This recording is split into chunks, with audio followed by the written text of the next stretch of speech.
Hi, this is Marcus Isaac. Welcome back to my channel. In this shoot, we decided to push our creativity a little further in our Glitter Dreams theme with model Allison. Makeup artist Chrissy the Creator took to work on our model, using glitter from a company called Unicorn Snot.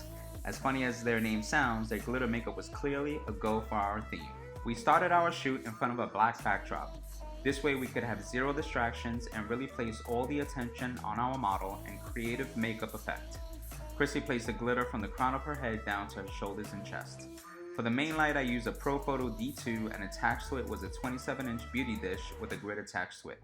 To Allison's left, I used another beauty dish. This one was 19 inches and also with a grid attached to it. This was used to fill light in on the top of her head and to separate her from the background. Here is one of the finals that we shot. The trick to this look that you'll see in a minute was to use a black backdrop behind the model, but using it in the reflection off the mirror. As I was shooting, I was making sure that Allison was always in front of the backdrop. This is how I was able to get this nice reflection of her face from the mirror. In order to have a nice black background, you just have to make sure that you have light fall off and gradually pull your model away from the background and see when it goes completely black. Another key ingredient to get in the shot is to have your model very close to the mirror. The closer the better.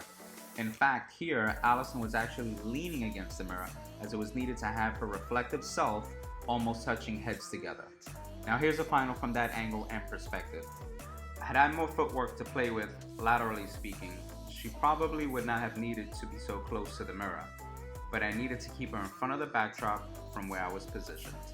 Here in the side view, you can really see how close she was to the mirror.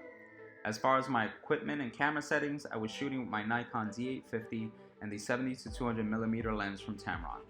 My shutter speed was set to 200th of a second, my aperture was set to f10, and my ISO was set to 64. If you like this video, please subscribe and hit the notification bell to see when I'm posting new videos. Thank you, and I'll see you in the next breakdown.